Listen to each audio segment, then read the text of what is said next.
I realized as I was going through some of my sermons, I realized I've got a sermon, a created creatures, I want to share with you this morning.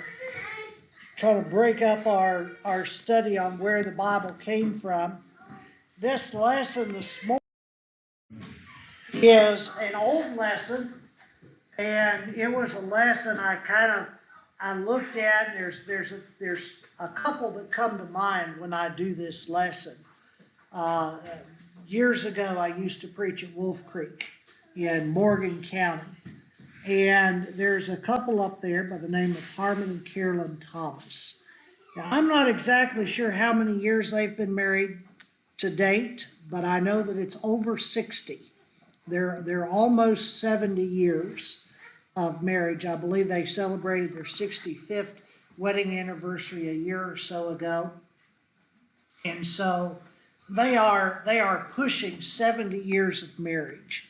And so when I think about this lesson, I think about Harmon and Carolyn Thomas. If you will, I want you to think about the Swans.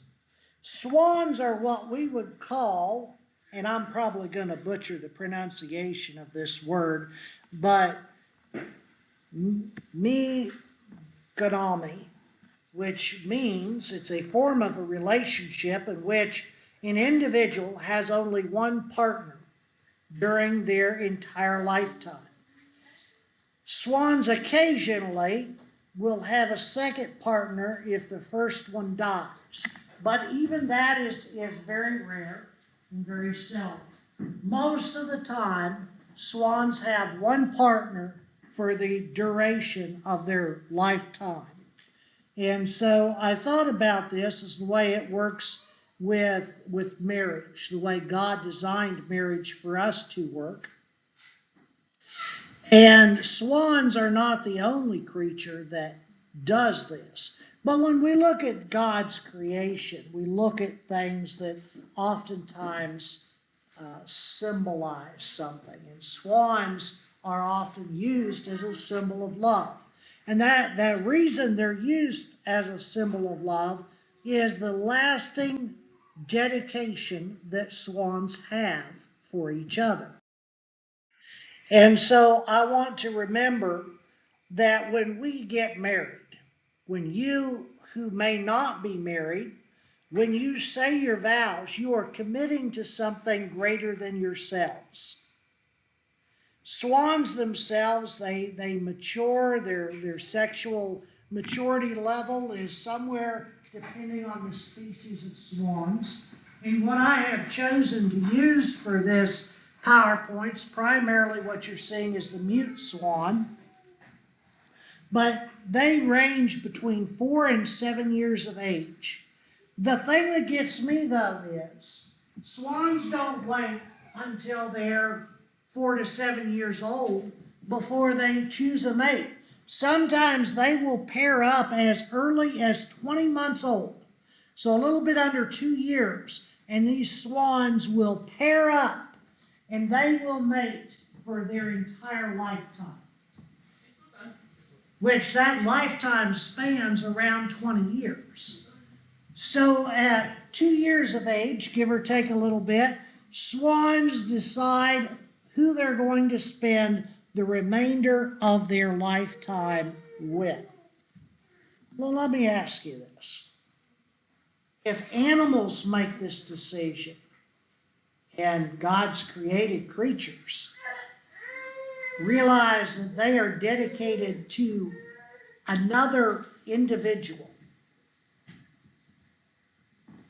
for the remainder of their life, yet they do this at a very early age level. Why is it so difficult for us as human beings? Matthew chapter 19. I want to go back. I want you to see what Jesus has to say on this particular topic of marriage for life. Marriage is a lifelong commitment, and we learn that by God's created creatures. A lot of God's created creatures, not all of them, but a lot of God's created creatures, God designed in this manner, to be dedicated to something greater than themselves, and so they mate for life. Swans are just one example of those created creatures.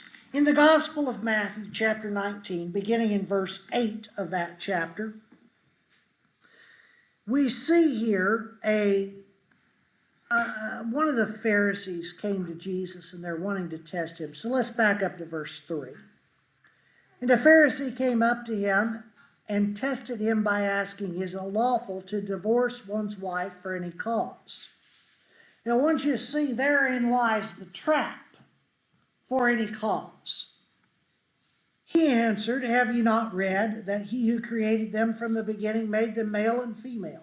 Okay, that excludes all other relationships, all other letters of the alphabet that you will, in the sexual alphabet soup we have in today's culture. In the beginning, God made male and female. Okay? Jesus asked this question, have you not read? Do you not understand Genesis chapter 1, 2, and 3? He said, therefore a man shall leave his father and mother and hold fast. Your King James Version will use the word cleave to his wife. And the two shall become one flesh. This is a concept that you might not completely understand what God has in mind by this until you're married. But you'll understand this once you're married, that you are no longer two individuals. You are a unit called a family. So there are no longer two, but one flesh. What therefore God has joined together, let not man separate.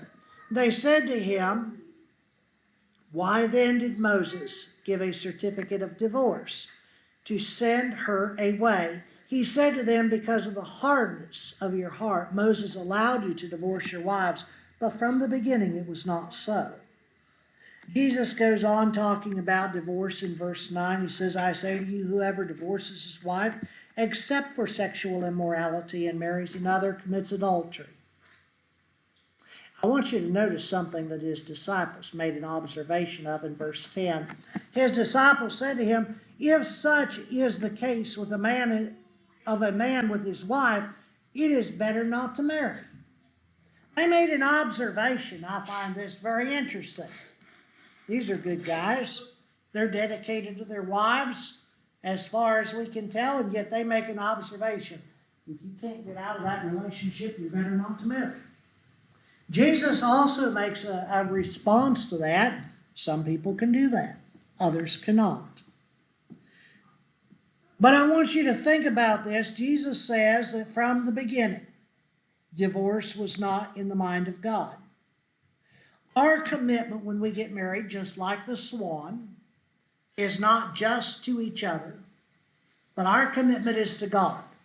We make those vows when we get up and we say our vows. We make those vows not just to each other and not just to a group of people who are gathered there to witness that. What they are witnessing is not the vows that we make to each other so much as the promises we are making before God. In Ephesians chapter 5, and I want us to look at particularly Ephesians chapter 5 and down in verse 21 of that chapter. This chapter will reference Ephesians chapter 5 several times throughout this morning's study. But the Apostle Paul writes, submit to one another out of reverence for Christ. The reason why marriage is important and the reason why it's important to be dedicated to each other is that we are submitting to one another out of reverence for Christ. The Apostle Paul, right here in Ephesians chapter 5, several times references Christ and the church. In our marriage relationship, he talks about Christ and the church. You might want to put your marker there in Ephesians chapter 5. We'll refer back to there from time to time. But turn with me to 1 Peter chapter 5. And look at what Peter has to say about our dedication, not just to each other, but also to Christ. 1 Peter chapter 5, verse 5 of that chapter. Peter says, likewise, you who are younger, submit to the elder. Clothe yourselves, all of you, with humility. I want you to keep that in mind, very much so. I've been married for a number of years, not as long as some of you. But I know one thing, humility plays a key part, not only in our Christian walk with Christ, but humility plays a key part in a successful marriage. Clothe yourselves, all of you, with humility towards one another. For God opposes the proud, but gives grace to the humble. Humble yourselves, therefore, under the mighty hand of God, so that at the proper time he may exalt you, casting all your anxieties. Now, I know nobody who's ever been married has ever been anxious about anything. Okay, I'm being facetious. You have my permission to laugh. But God says, casting all your anxieties on him because he cares for you. Be sober-minded, be watchful. Your adversary, the devil, prowls around like a roaring lion, seeking someone to devour. Friends, I believe that it is quite possible that because of marriage complications, a great deal of people lose their relationship with God, or strain, at the very least, their relationship with God. You know something about swans? If one swan is sick or injured, swans are migratory birds in the wild. Did you know that? They're migratory birds in the wild, which means that during the summer they reside in the north, during the winter they reside in the south. There's a swan that we seldom see in this area called the trumpeter swan. Their summer habitat is in Canada. Their winter habitat, I believe, is off the east coast of Virginia and Maryland area. Now, again, don't hold me to that location for sure. But those trumpeter swans, if one swan is sick or injured, unable to make the journey, that migratory journey, the other swan stays with its mate, regardless of the conditions or the difficulties, until that mate or spouse recovers or dies. Oftentimes in the swan world, if one swan dies, the other will also die, mourning itself to death. Reminds me of my grandparents, who did not, by the way, have a good relationship. But my grandma and Grandpa Anderson, I do believe, loved one another. But my grandpa had a major fault in many different areas of his life. But one of the faults with his marriage that I saw as a young man is my grandfather thought that my grandmother was cute when she was mad. He would torment that poor woman until she'd explode. And then Grandpa would get this little grin on his face. He thought she was cute when she was mad. You know, my grandmother died in January, on January 28th, 2008. My grandfather died 5 months later. I really honestly believe that my grandfather gave up the will to live without having that cute little woman to torment all the time. Look with me at what the Apostle Paul says in 1 Thessalonians chapter 5.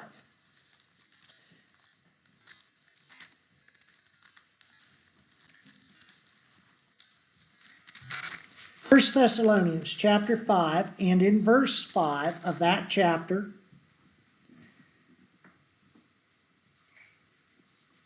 the Apostle Paul says, for you're all, chapter 5, verse 8, but since we belong to the day, let us be sober, having put on the breastplate of faith and, right here, love. I believe both of those things play a key part, both faith and love play a huge part in our married life as well as in our walk with Christ. He says, for a helmet, the hope of salvation. Every marriage has to have hope. All of our relationships have to have a hope. For God has not designed us for wrath. Okay, the human being.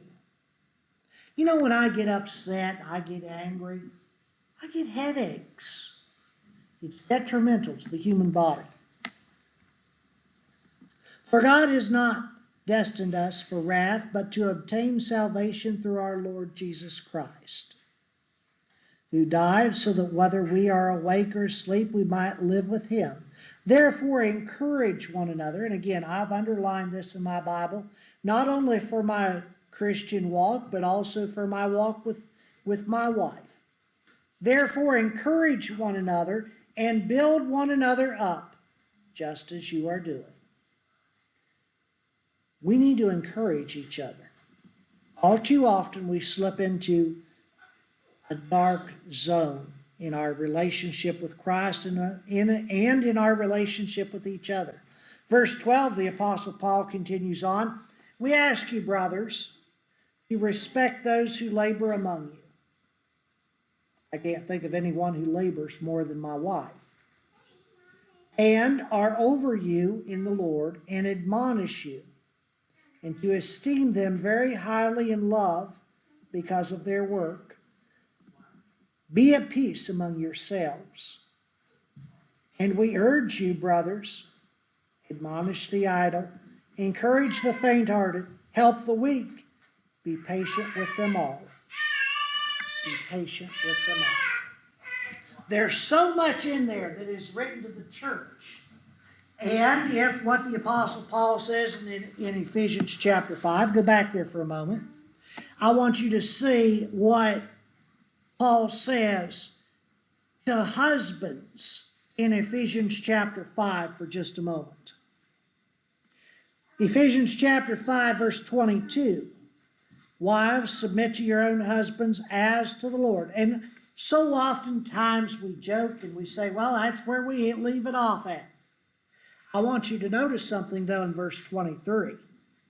For the husband is the head of the wife, even as Christ is the head of the church. I want you to notice the comparison. Paul is making a comparison. The husband is the head of the wife, even as Christ is head of the church. But I want you to notice the responsibility, gentlemen, that comes with being that head of the family. Christ is head of the church, his body, and is himself its Savior. Now the church submits to Christ, so wives also submit in everything to their husbands. Husbands, love your wives as Christ loved the church and gave himself up for her, that he might sanctify her, having cleansed her by the washing of water with the word, so that he might present the church to himself in splendor, without spot or wrinkle. My brother-in-law one time pointed out to me, very candidly, that if a wife was not what he expected her to be, he, as taking the place of Christ as the head of the family, it was his responsibility. He had failed. If his wife was not who she should be, he was the one who failed. Notice what he says here about Christ and the church. Paul says that he, being the husband, might sanctify her, being the wife, having cleansed her by the washing of the water with the word. I want to emphasize that's with the scriptures in mind. So that he, being the husband, might present the church, being the wife, to himself in splendor, without spot or wrinkle or any such thing. In other words, if we men do our jobs, our wives will be without blemish. That is a sobering thought, and yet very much to the point. Wives also have a responsibility, but the wife's responsibility is to lean on their husbands. Verse 24 is case in point there. I read a moment ago. Also, wives should submit in everything to their husbands. Not always an easy task, especially if your husband happens to be wrong. Not always an easy task. You know, the thing is, swans work together to raise their young. It's not one's responsibility over another, but they work together.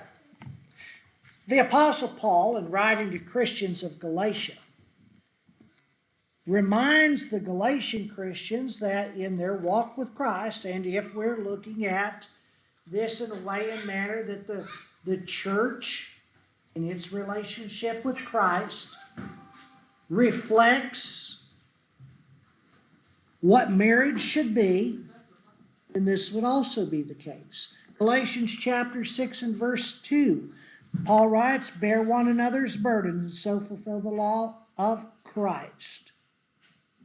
Bear one another's burdens. So that can be a bit of a challenge. We tend to, in our minds, sometimes we separate a man's responsibility from a woman's responsibility in the home. But Paul says to bear one another's burdens. You know, it's not just my wife's job to have dinner ready when I get home and want to stick a fork in a steak.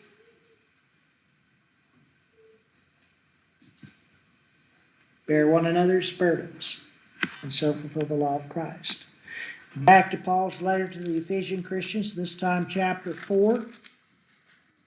I want you to notice something that the Apostle Paul says here, down around verse 13. I want you to notice something. This is talking about unity. Unity in the church, I believe, parallels unity and peace in the family.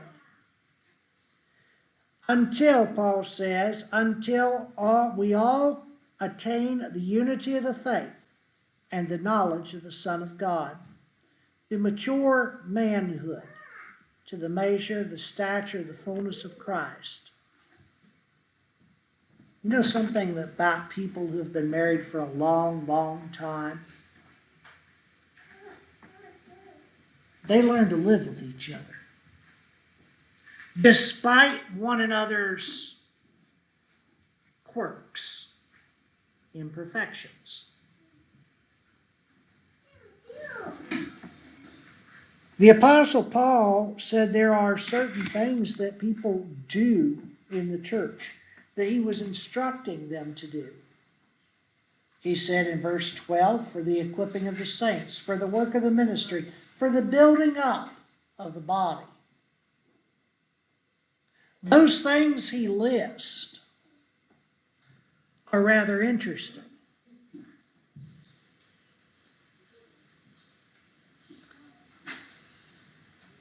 He lists things. He gave some apostles, some prophets, some evangelists, some shepherds, and some teachers. Okay, that works in the church, but how does it relate to marriage? To gain unity. I believe each person in the church has their own God-given abilities and their own God-given talents, and using those brings about a unity and a proper functioning. When everyone in the home, whether it's a parent, a husband, a wife, children, we all have abilities that God gives us.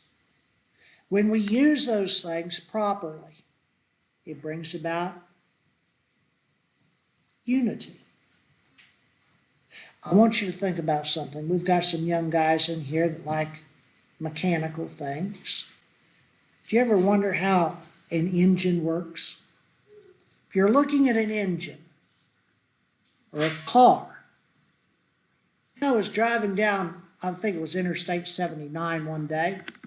Suddenly, I have no power steering. I have no power brakes. My lights start to go down and my battery light comes on. You know the only thing wrong with my truck? One little belt, one little serpentine belt, gone. One little thing, suddenly it doesn't function properly.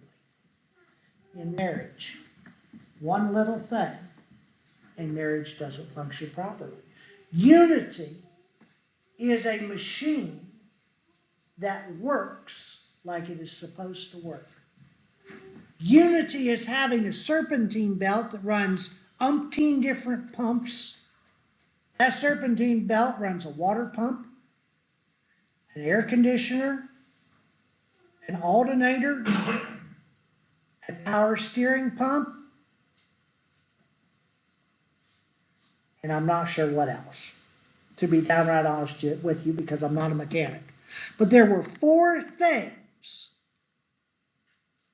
that did not function properly without that belt. That belt is making everything work. That belt is bringing about a unity and making things work properly.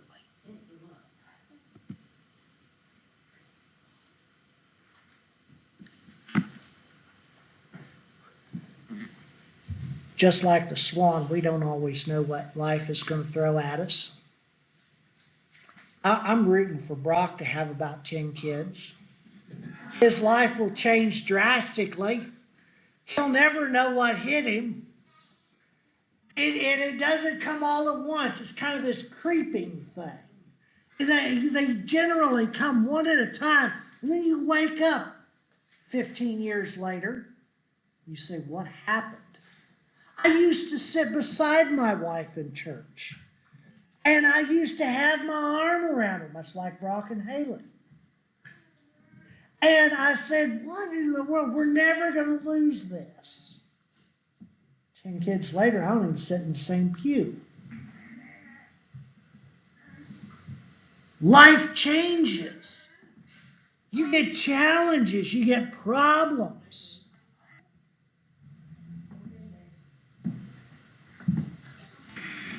But when we do things the way God would have us to do, we do get through them. Life isn't perfect. It's not perfect by ourselves. Why in the world would we ever expect life to be perfect with someone else? It's just not going to be. But that doesn't mean that there's something wrong with marriage. It just means we live in an imperfect world. Romans chapter 8, down in verse, I'd like to begin in verse 26. Likewise, the Spirit of God, likewise the Spirit helps us in our weaknesses. For we do not know what to pray for as we ought. Do you ever feel that way? Do you ever not know how to pray for your marriage? Do you ever not know how to pray for your spouse? But the Spirit himself intercedes for us with groanings too deep for words. And he who searches the hearts knows what is in the mind, because the Spirit intercedes for the saints according to the will of God. See, if we're following God's will, our soul is going to intercede with the Spirit of God. And we know that for those who love God, all things work together for the good, for those who are called according to his purpose.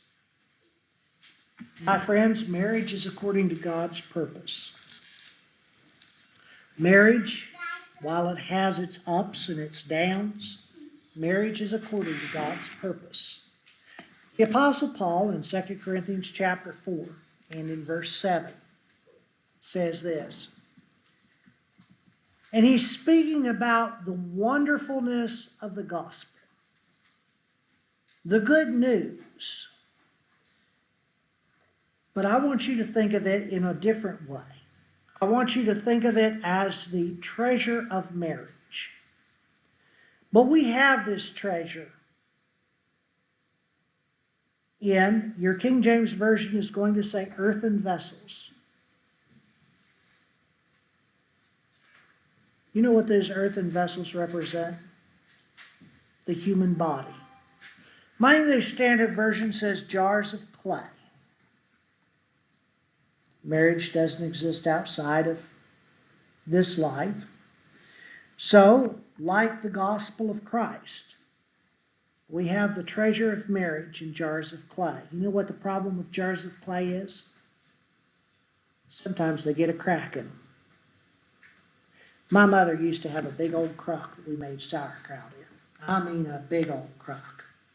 We made sauerkraut in this thing. It must have been an 8-gallon crock. Might have been 8 or 10-gallon crock. You know that crock got a crack in it. The water seeped out of it. Sauerkraut don't keep unless it's underwater.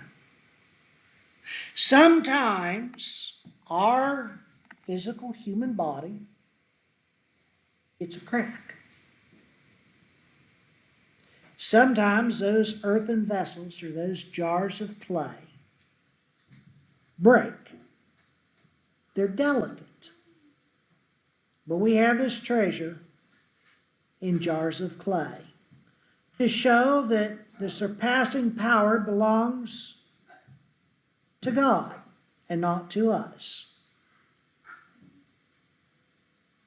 We are afflicted in every way but not crushed, perplexed but not driven to despair, persecuted but not forsaken, struck down but not destroyed. I want you to think about that. There will be times in your married life, if you're not already married, and if you haven't already experienced this, there will be times in your married life where you're going to feel like you're afflicted. There are going to be times where you feel like your spirit is crushed. You're not going to understand. You're going to be perplexed. But you have God's promise you will not be driven to despair. Persecuted but not forsaken, struck down but not destroyed, always carrying about in the body the death of Jesus, so that the life of Jesus may also be manifest in our bodies. For we who live are always being given over to death for Jesus' sake, so that the life of Jesus may be manifest in our mortal flesh. So death is at work in us, but life in you. There are things you're going to discover, or you might discover, maybe you've already discovered it, but there are things that come about in your marriage that you might really want to do. And it may be perfectly right for you to do that. But the timing might be wrong. There are things that you, as a husband or a wife, might desire to do, but it might not be the right time to do those things for the greater good of the family. 1 Corinthians chapter 6, Paul reminds us that there are things that he would like to do, but it's just not right for him to do it at the present moment. 1 Corinthians chapter 6 and verse 12. Paul says, all things are lawful for me, but not all things are helpful. Anyone who's been married will know that. There are things that maybe you want to do, desire to do, but it's not in the best interest. I don't dare bring home another tractor. She's smiling. I'm all right. All things are lawful for me, but I will not be dominated by anything. Packradishness. Gotta work against it. I gotta stop that packrat nature. Guys are nuts. Okay. Paul says there's things you can do. Things that are good. Timing's all off. Hold back. Resist the urge. Remember this. Who you're married to is not the enemy. You are not married to the enemy. Okay? Your wife, your husband, they're not the enemy. Oftentimes, and I'll tell you this, I got to be fully honest. There are times where I feel like my wife is the enemy.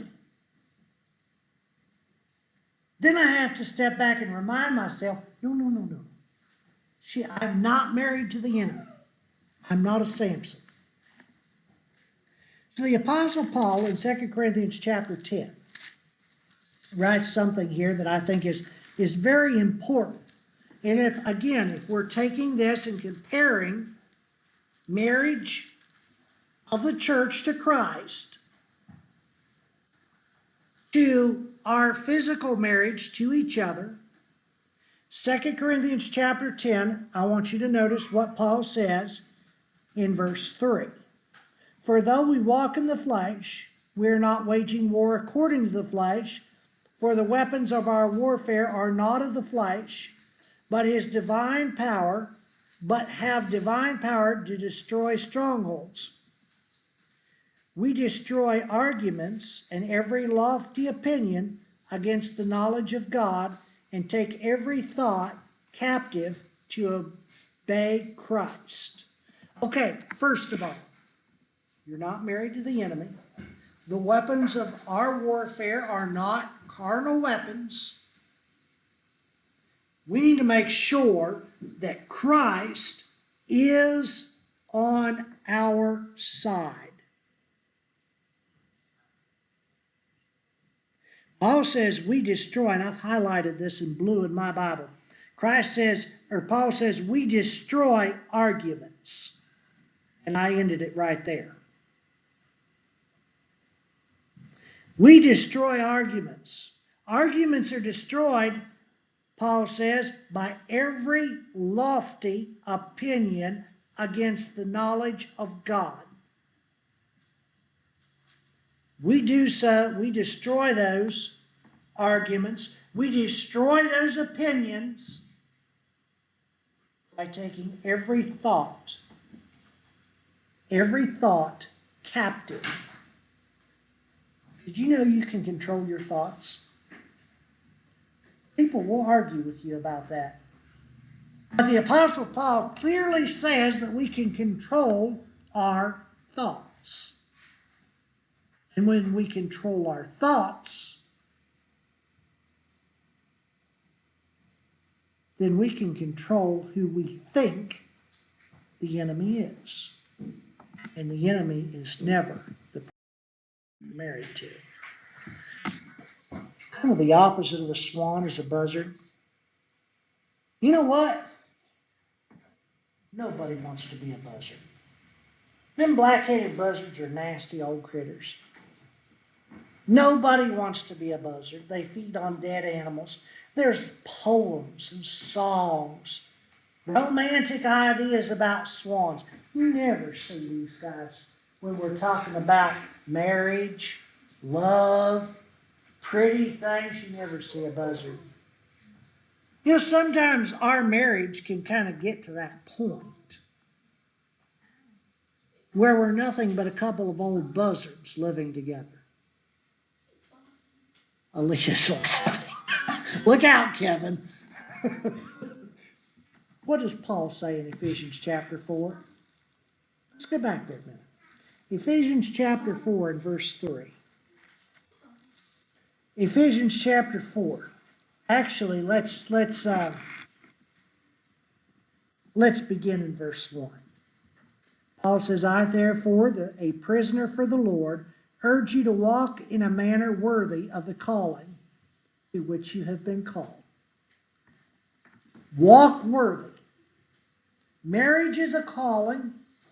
Make no mistake. There is a right way and there is a wrong way to walk in that relationship. Paul says, make sure that you walk worthy of the calling with all humility and gentleness, with patience. Oh, and it takes a lot, especially if you're married to me. Bearing with one another in love. You know the idea of bearing? When we put together a building, there'll be a wall. This wall right here is what we would call a load-bearing wall. It's a little on the crooked side. But, nevertheless, this wall, crooked though it may be, holds up the roof. That means that there is something that is pressing down on this. This wall is of key importance to this building. Bearing with one another means that there is a load pressing down on you. And you have to bear up under that weight. We take this wall out, the roof comes down. If this wall would ever tip that direction further, the roof would collapse. Because it did not bear up under the load. Let's go back to our Bibles here for a minute.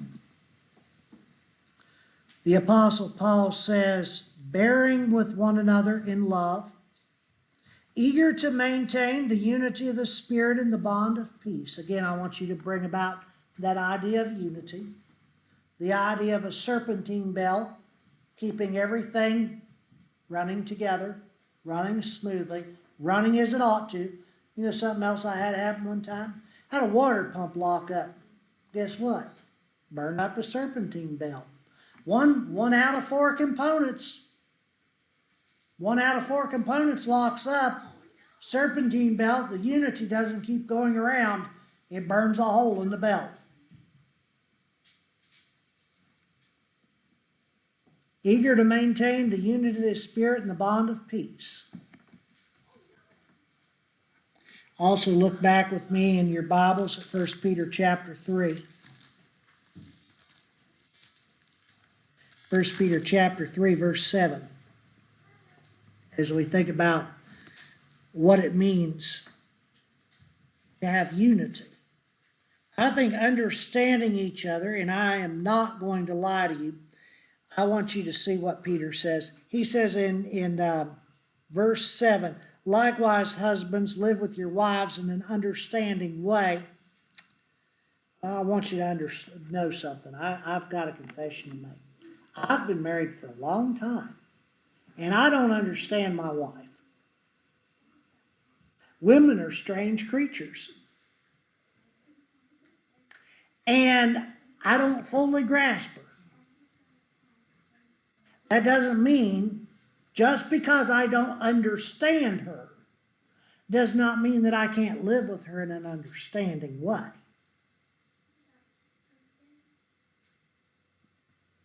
Showing honor to the woman as the weaker vessel. And that's true. You know, Kate and I were working together yesterday. I know we're both getting old, but I'm still stronger than she is. Physically weaker, I believe mentally weaker. Living with your wife in an understanding way, gentlemen, means that you don't necessarily understand how they operate, how they think, how their emotions work. You're never going to. But what it does mean is that you show honor to the woman as the weaker vessel, since they are heirs with you of the grace of life, that your prayers be not hindered. Voice of experience. When there's problems in marriage, your spirituality suffers. Peter continues on in verse 8. Finally, all of you have unity of mind, sympathy, brotherly love, a tender heart, a humble mind. Do not repay evil for evil. Oh, that's so tempting. That's so tempting.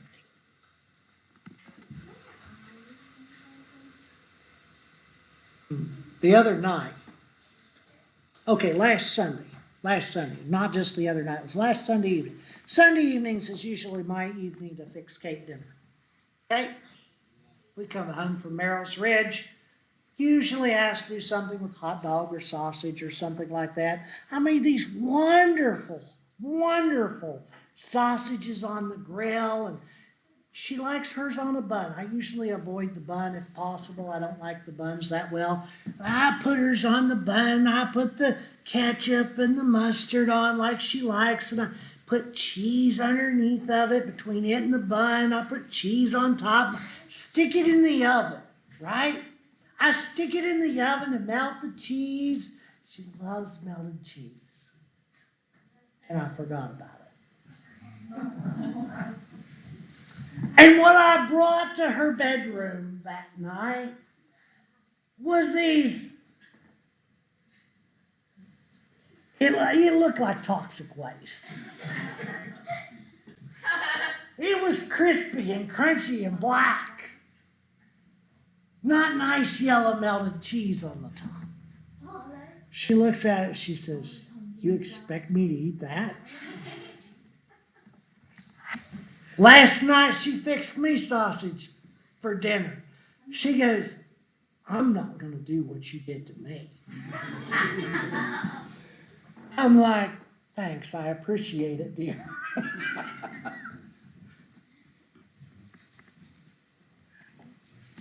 Just remember that. Don't repay evil for evil. Or reviling for reviling. How easy is it when you have a disagreement to just start yelling at each other, and at the end of it, nobody knows who's yelling at what and why? But on the contrary, like my lovely wife, blessing, she gave me a good sandwich. For to this you were called, that you might obtain a blessing. Peter says, "For whoever desires to love life and see good days, let him keep his tongue from evil, and his lips that they speak from speaking deceit. Let him turn away from evil and do good.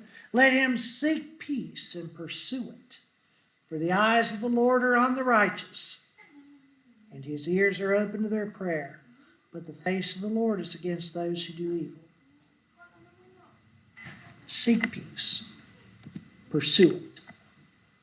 Be like Christ. Back to Ephesians chapter 4 this time again. In Ephesians chapter 4, I want you to look with me at verse 21. 21.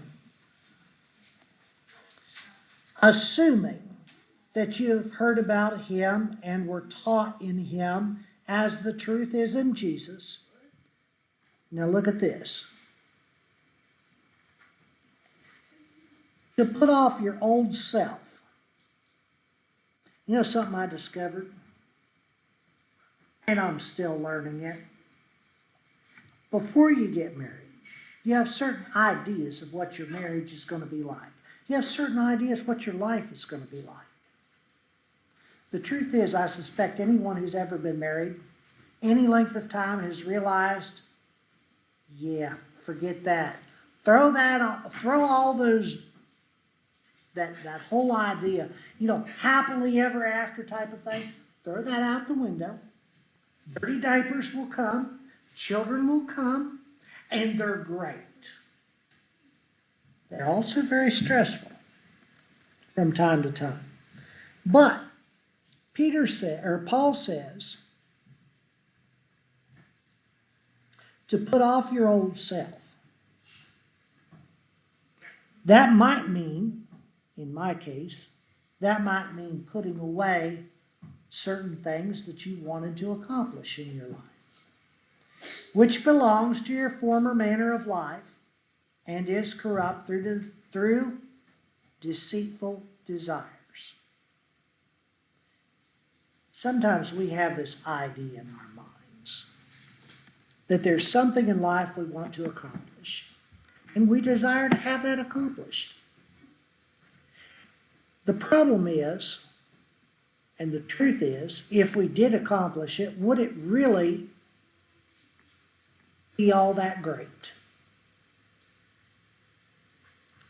Paul says in verse 24, put on the new self, created after the likeness of God in true righteousness and holiness.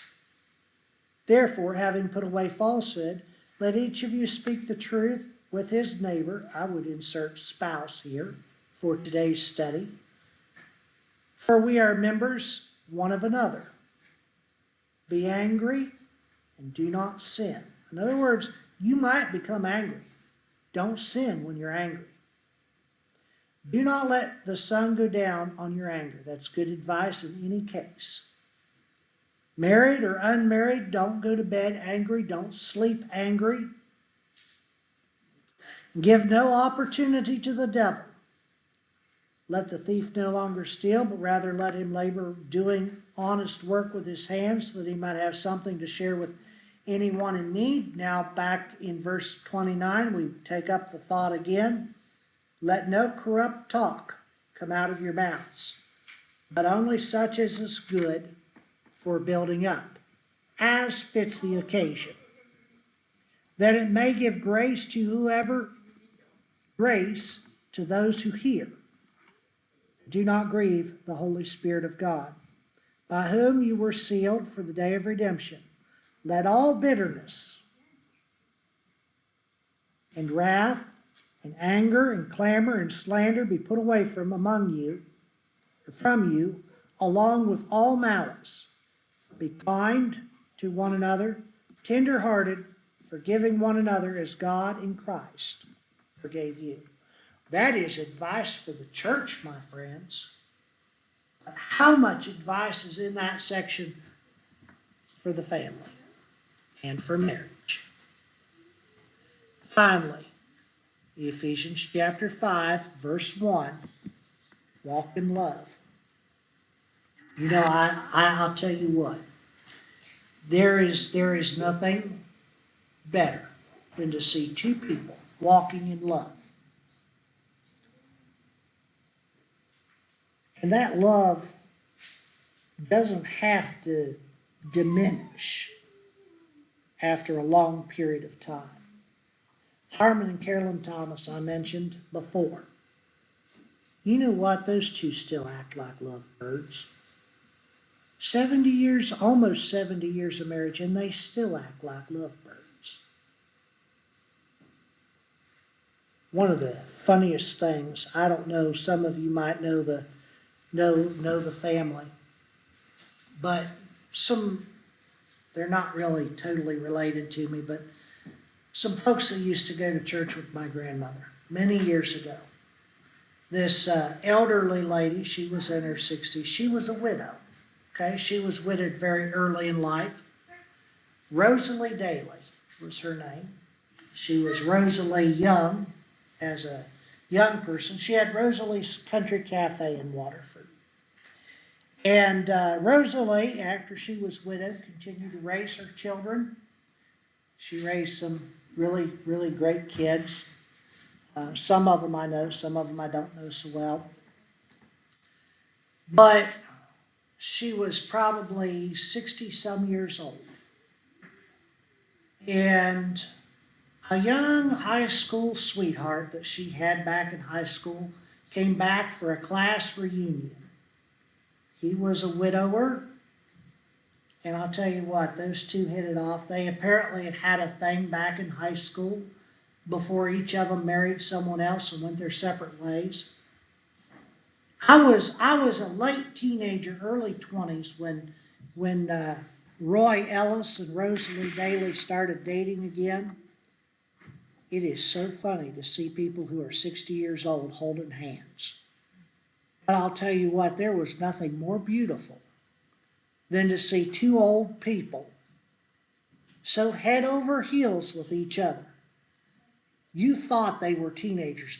Rosalie used to sit about the third pew back from the front on that side, about where Pamela was sitting. When she and Roy started dating, for some reason they moved to the back of the building. I can tell you from the preacher's perspective, you see everything. So don't think you're going to hide in the back of the building. The preacher sees everything. I saw those two smirking at each other, nudging each other, holding. I saw it all. And I loved it. Both of them have passed now. They had only been married for a few years when Rosalie was diagnosed with Alzheimer's.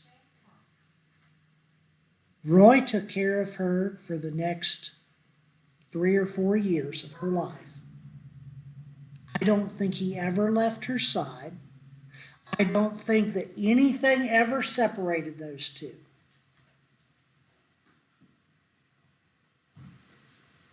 And it was a wonderful, wonderful show of what marriage can be and should be. Roy took care of her when she couldn't feed herself.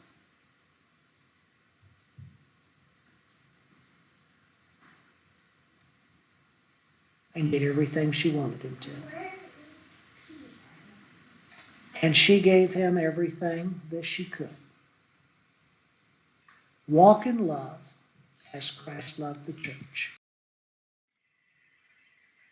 Yeah, think about that, as Christ loved the church. Christ gave himself for the church. And the church lives every day for Christ. Hebrews chapter 9. If we think about how Christ loved the church, the dedication he had for the church, we're about to partake of the Lord's Supper. We're about to remember how much Christ loved the church. Hebrews chapter 9 verse 13 says this: For if the blood of goats and bulls and the sprinkling of the defiled person with the ashes of a heifer sanctify it to purification of the flesh, how much more will the blood of Christ, through the eternal Spirit offered himself without blemish to God, purify your conscience from dead works to serve the living God? He gave himself for us. Men, give yourself. Give yourself for your wife. It's hard and it's difficult, but it's worth it. It's worth it. Romans chapter 1 is the last passage I've got this morning. And I wanted to close with Romans chapter 1 and verse 16. Because if anyone ever tries to convince you that marriage isn't worth it, they're wrong. They are wrong. Romans 1 and verse 16, the Apostle Paul says, For I am not ashamed of the gospel, for it is the power of God for salvation to everyone who believes, to the Jew first and also to the Greek. For in it the righteousness of God is revealed from faith to faith. As it is written, the just shall live by faith. Friends, marriage is about faith. Marriage is about faith. It takes two to make marriage work. It only takes one to make it fail. Don't be the one who makes your marriage fail. It takes two to make it work, and it only takes one to make it fail. If you're here today, we've looked a lot at Christ and the church. It's a marriage made in heaven. And it's a marriage that will last for eternity. And if you're part of that church, you'll be with Christ in heaven for eternity. It's a dedication. You take out your songbook.